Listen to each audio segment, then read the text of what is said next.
À 2 heures du matin, mon beau-père a forcé la porte. Mais cette fois, j'ai riposté et j'ai reconquis ma liberté. Je m'appelle Emily Brooks. Je suis officier médical dans la marine et j'ai passé les 7 dernières années à servir outre-mer, à stabiliser des soldats blessés sous le feu ennemi, à remettre en place des membres brisés dans des bases avancées et à dormir sous des tentes, sous des ciels étoilés, dans des endroits que la plupart des gens ne pourraient pas situer sur une carte. Mais ce que je m'apprête à partager n'a rien à voir avec les tirs ennemis ou les actes héroïques sur le champ de bataille. Cette histoire se déroule dans un lieu bien plus familier et infiniment plus terrifiant.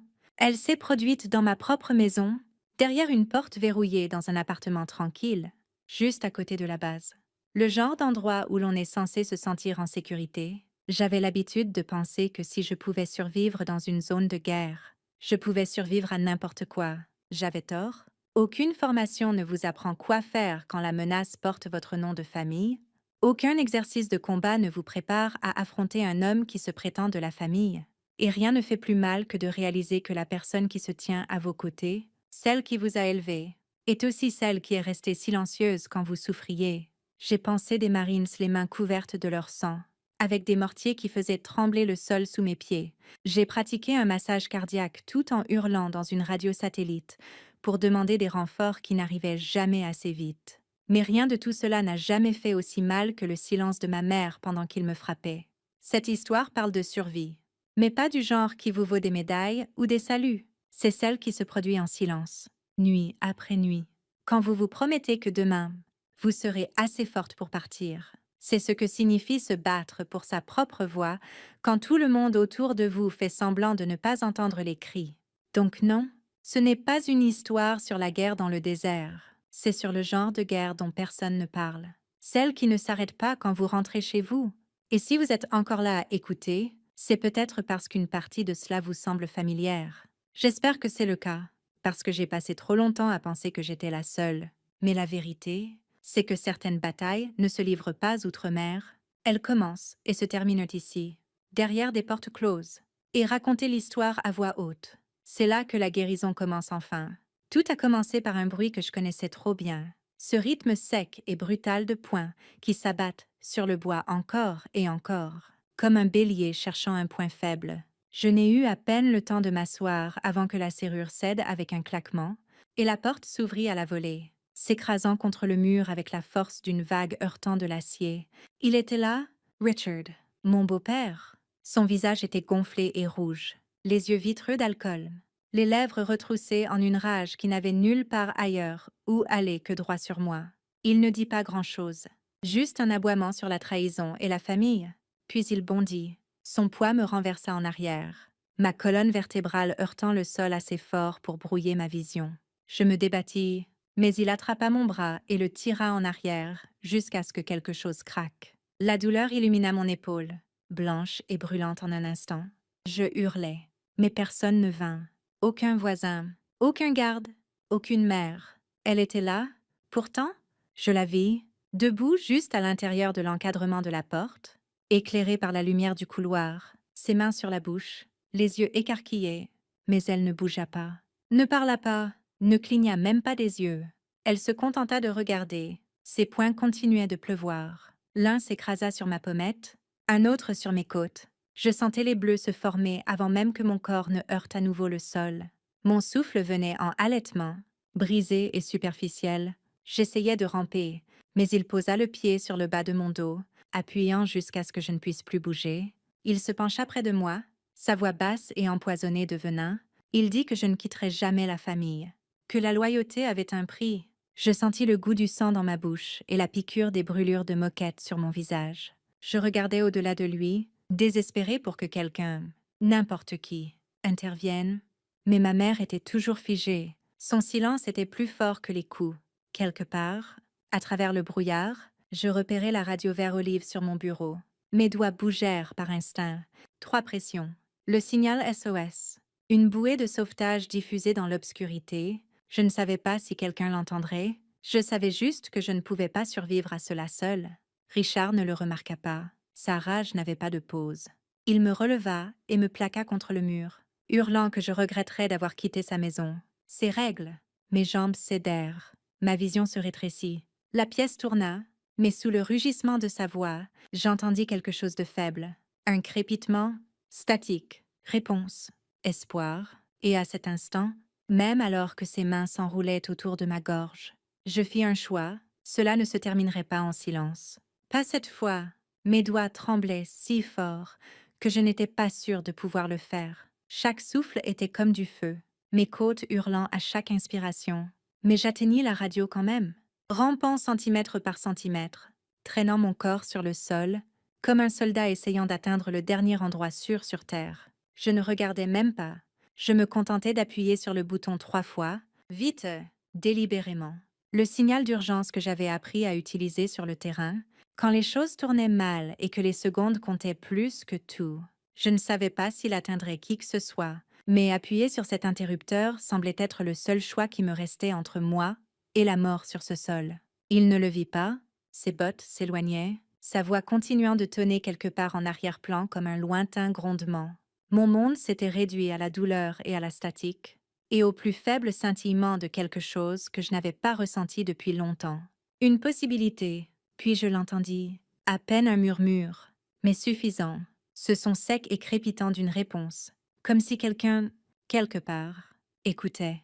La radio s'anima dans une explosion de statique, suivie d'une voix courte et hachée que je ne pus distinguer, mais c'était réel. Un sanglot se coinça dans ma gorge. Pas de douleur cette fois, mais du choc de ne pas être seule. Je restais là, le visage pressé contre le sol, le battement de mon cœur ralentissant juste assez pour enregistrer l'instant. Ce n'était pas fini. Ce son était un fil. Fin mais incassable. Je m'y accrochais pendant des mois. Je m'étais dit que je pouvais survivre à n'importe quoi, que j'étais plus forte que ce qui me hantait. Mais à cet instant, ce qui me maintint en vie n'était pas la force, c'était l'espoir. Un simple son sur une radio qui me rappelait que le monde n'était pas complètement plongé dans l'obscurité, même alors que je m'évanouissais par intermittence. Mon corps meurtri et battu. Je m'accrochais à ce bruit. C'était plus que de la statique. C'était une promesse. Quelqu'un arrivait, et pour la première fois depuis longtemps, je crus que je pourrais m'en sortir. J'avais 9 ans quand mon père est mort. 1 minute? Il riait dans la cuisine à quelque chose à la radio. Et la suivante? Il était au sol, parti avant même que les paramédics n'arrivent. Ils appelèrent cela une massive crise cardiaque. Moi, je l'appelais le moment où le monde cessa de sembler sûr. Après cela, la maison changea, elle devint plus silencieuse. Ma mère cessa de fredonner en pliant le linge. Elle commença à boire son café froid, comme si elle l'oubliait. L'étincelle dans ses yeux qui scintillaient autrefois quand je rapportais un dessin ou un contrôle d'orthographe s'éteignit, comme si quelqu'un avait baissé sa luminosité et oublié de la remonter. Au début, je pensais que c'était temporaire, que le deuil avait juste besoin de temps. Mais le temps passa et rien ne revint. Pas son rire, pas la musique, juste le silence et les factures, et 1000 petites fissures dans la façon dont elle se déplaçait dans le monde. Puis Richard apparut, un ami d'un ami de l'église. Il portait des chemises impeccables et avait cette voix confiante qui faisait que tout ce qu'il disait semblait vrai. Il apporta des fleurs à ma mère la première nuit où il vint. Il m'apporta un ours en peluche en uniforme bleu marine et me dit que nous allions former une équipe maintenant. Je me souviens de l'avoir observé cette nuit-là, les joues rosies, les yeux plus brillants qu'ils ne l'avaient été depuis des mois. Elle lui sourit, comme elle n'avait souri à personne depuis la mort de mon père. Je savais que je devais me sentir heureuse pour elle. Mais je ne ressentis que du froid. Cet ours resta sur ma commode pendant des années, sa bouche cousue toujours souriante, toujours fixée sur moi. C'était censé être un cadeau. Mais cela ressemblait à une déclaration, un drapeau planté au milieu de notre deuil. Un message discret qu'une nouvelle chose avait pris racine là où mon père se tenait autrefois. Richard ne haussa jamais la voix au début. Il racontait des histoires sur son temps dans la logistique, sur l'honneur et la discipline, et la bonne façon de faire les choses. Il tenait les portes ouvertes, payait le dîner, faisait rire les gens. Tout le monde l'aimait, y compris ma mère, mais même enfant. Je sentais quelque chose que je ne pouvais pas nommer. C'était la façon dont il touchait son bras trop longtemps, la façon dont ses compliments contenaient toujours des règles cachées, la façon dont il me regardait comme si j'étais quelque chose à gérer, pas quelqu'un à connaître. Personne d'autre ne le voyait. Pas les voisins, pas mes enseignants, pas même ma mère. Mais je le voyais, le changement, l'effacement lent de ce que nous avions été, Et quand je réalisais ce qui se passait, nous n'étions plus une famille. Nous étions un royaume. Et Richard était le roi. Cela commença petit. Un jour, ma mère cessa de mettre du rouge à lèvres, disant que cela la faisait paraître vulgaire. Une semaine plus tard, son pull rouge préféré disparut de l'armoire, celui que mon père adorait. Puis elle cessa de mettre de la musique en cuisinant, et finalement, elle cessa de cuisiner quoi que ce soit qui ne soit pas rapide, silencieux et simple. Richard n'avait pas besoin de dire grand-chose. Un regard, une pause, un commentaire discret sur le bruit de la radio ou sur la façon dont son jean était trop serré. Il ne criait pas. Il se contentait de rendre clair ce qui n'était pas acceptable, et d'une manière ou d'une autre. Elle s'ajustait sans jamais admettre qu'elle changeait. Ses amis cessèrent de venir. Au début, elle dit qu'elles étaient occupées, puis elle cessa de les mentionner du tout. Elle avait l'habitude de rire au téléphone tard le soir, parfois avec un verre de vin à la main, et ses pieds nus repliés sous elle sur le canapé. Cette femme disparut, et à sa place se trouvait quelqu'un qui se déplaçait comme si elle ne voulait pas occuper d'espace. J'essayais de lui parler. Je lui demandais si elle allait bien. Elle sourit, serrée et fatiguée, et me dit que Richard avait juste des standards élevés, qu'il se souciait de nous, qu'il voulait le meilleur pour nous, et à chaque fois que je poussais un peu plus, sa défense devenait plus acérée. C'est un homme militaire. Emily, tu ne comprends pas. C'est comme ça qu'ils sont. Mais je comprenais. Je voyais la façon dont elle se recroquevillait quand il entrait dans la pièce. La façon dont ses yeux se tournaient vers lui avant qu'elle ne réponde à une question, comme si la permission devait être gagnée. Je voyais comment elle avait disparu bien avant qu'il ne pose jamais une main sur elle. J'avais envie de la secouer. Die Hurler, de la tirer hors de cette maison. Mais la vérité que je ne voulais pas admettre était celle-ci. Elle avait fait son choix. Peut-être l'appelait-elle survie, peut-être croyait-elle que l'amour ressemblait à la soumission, mais dans tous les cas, elle choisit le silence. Et le silence, quand il est choisi encore et encore, commence à ressembler à une trahison. Cela vous laisse debout dans une pièce avec quelqu'un que vous aimez, en réalisant qu'ils vous ont déjà laissé derrière. Pas parce qu'ils ne se soucient pas, mais parce que la peur est devenue plus forte que votre voix ne pourrait jamais l'être. Je m'engageais dans le ROTC à la première occasion, j'avais 14 ans, et j'étais désespérée pour quelque chose qui ressemblait au contrôle. Me réveiller avant le lever du soleil, lasser mes chaussures, courir sur le bitume jusqu'à ce que mes poumons brûlent. Ce fut la première fois que la douleur ressemblait à du progrès, au lieu d'une punition. Chaque pompe, chaque exercice, chaque kilomètre était une promesse à moi-même. Je ne me contentais pas de devenir plus forte. Je construisais une sortie. La maison était le chaos et le silence. Mais dehors, sur ce terrain, tout avait un sens. Gauche, droite, répété. Le rythme était régulier, prévisible, sûr. Pendant que les autres enfants riaient à la cafétéria, j'étudiais des manuels de terrain. Pendant qu'ils prenaient des selfies au centre commercial, j'entraînais. Je ne leur en voulais pas. Je savais juste que j'avais une mission différente.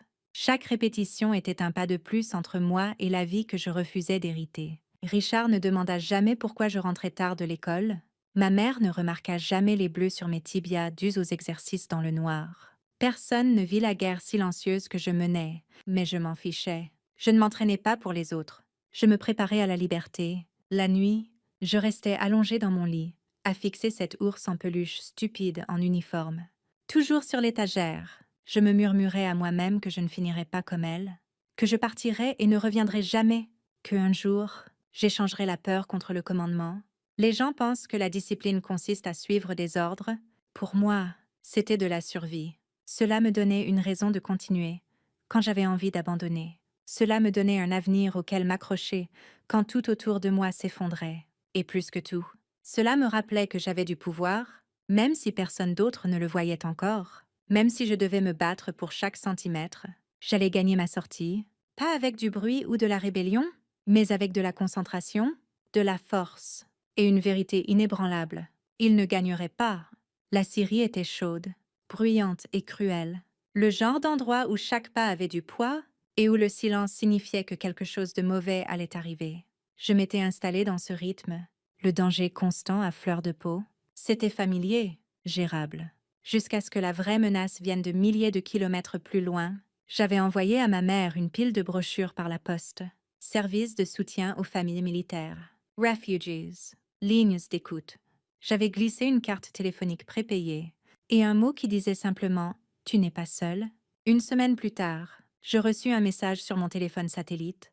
C'était de Richard. Il ne cria pas, il n'injuria pas. Juste 10 mots. Reste loin de ma maison. Si tu interviens encore, je viendrai te chercher aussi. Je le lus 2 fois avant de pouvoir le digérer. J'étais de l'autre côté de la planète, entourée de guerre. Et pourtant, sa voix trouvait un moyen de ramper dans ma tente et de s'asseoir à côté de moi, comme si elle n'était jamais partie.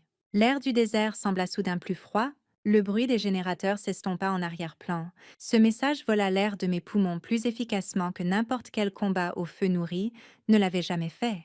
J'avais passé des années à mettre de la distance entre nous, à construire des murs de rang, de cran et de silence. Mais cela n'importait pas. Il traversait tout cela. J'apportais le message à mon officier supérieur. Le major Davis était calme, stable. Il hocha la tête pendant que j'expliquais, dit qu'il le transmettrait à la chaîne de commandement. Mais même alors, je le vis dans ses yeux. La loi ne s'étend pas aussi loin. Richard était un civil. J'étais hors de sa juridiction. Pour l'instant, cette nuit-là, je le racontai à mon amie Carla. Elle était une autre médecin, aiguisée et rapide, avec un humour noir qui rendait habituellement le monde plus supportable. Mais quand je lui lus le message, elle ne rit pas. Elle resta immobile, les yeux fixés sur les miens, et dit que s'il s'approchait jamais de moi, il devrait d'abord passer sur son corps. J'appréciais cela. Mais cela ne réparait rien. Je restais éveillée la nuit, fixant le plafond de toile, me demandant comment un homme comme lui pouvait me faire me sentir plus petite que les mortiers ne l'avaient jamais fait. Comment pouvait-il réduire ma confiance en cendres avec une seule phrase? La Syrie n'était pas sûre, mais d'une certaine manière, la maison était devenue pire. La guerre m'avait suivi là-bas. Oui, mais celle-ci n'avait pas d'uniforme ni de règles d'engagement. Juste l'histoire, et la mémoire, et un nom que je ne pouvais effacer de mon passé, peu importe à quelle distance je fuyais. Cela se produisit juste après minuit. J'étais en permission chez moi, à peine déballée, encore en train de m'ajuster au silence de mes quartiers, après des mois sur le terrain. Le coup à la porte était trop fort, la voix derrière la porte trop familière. Avant que je ne puisse la verrouiller à nouveau, la porte s'ouvrit violemment, et il fut sur moi. Cette fois, je n'hésitais pas.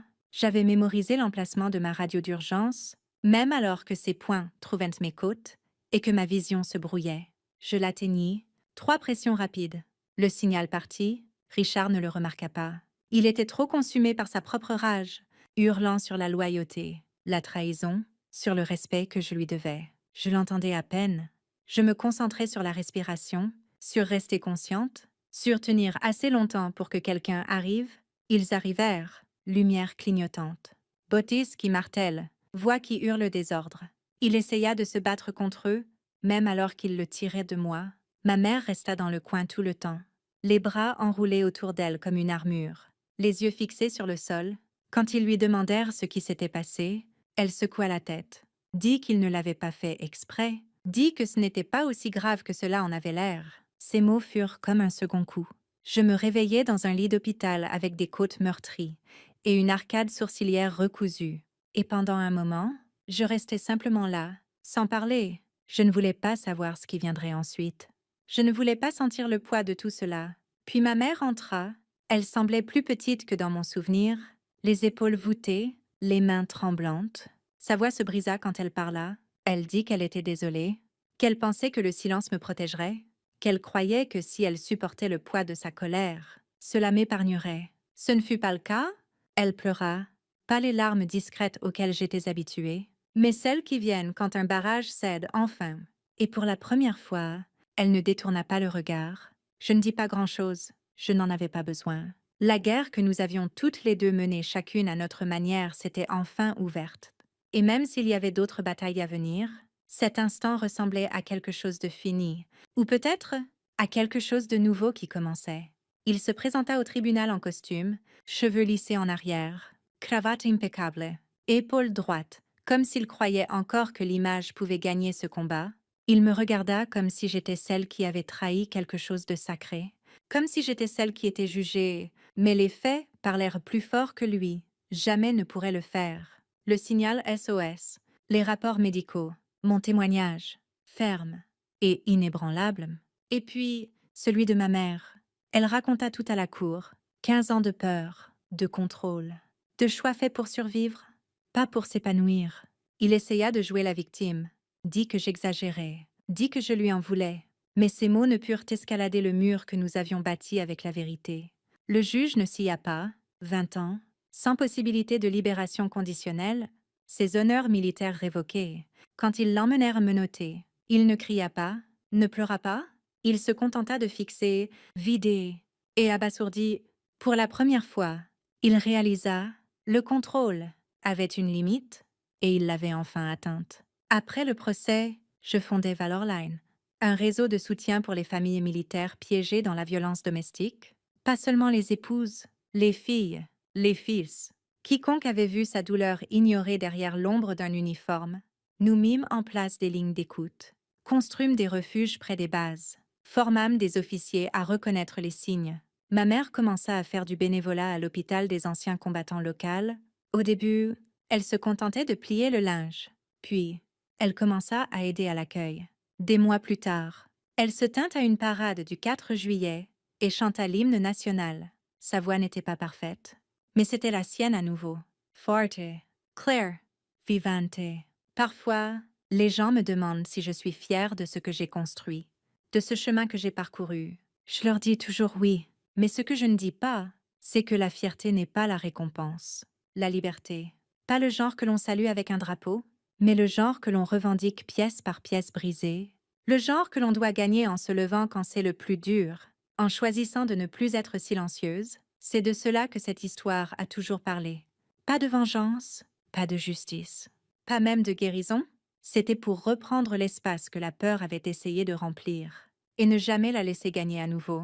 Je me tenais devant une nouvelle classe de médecins de combat, leurs uniformes encore impeccables, leurs bottes à peine éraflées. Ils étaient silencieux, m'observant, pas seulement en tant qu'officier de la marine, mais en tant que quelqu'un qui avait vécu quelque chose d'indicible. Ce jour-là, je ne leur donnais pas de chiffres ou de protocoles. Je leur donnais la vérité, je leur dis que le silence ne sauve personne, que nous sommes formés à soigner les blessures, à arrêter les saignements, à porter nos frères et sœurs hors du champ de bataille. Mais les blessures les plus dures sont celles que l'on ne voit pas. Et le premier pas pour les guérir est de parler, même si votre voix tremble quand vous le faites. Quand je sortis de cette pièce, l'air semblait plus léger, pas parce que l'histoire était terminée, mais parce qu'elle ne vivait plus dans l'obscurité. Je ne sais pas qui dans cette salle en avait besoin, peut-être juste une, peut-être toutes, mais je sais cela. La liberté ne vient pas toujours avec des fanfares. Parfois, elle vient discrètement, comme un souffle après la noyade. Et quand vous la revendiquez, vraiment la revendiquer, elle reste avec vous, pas comme une armure, mais comme une paix.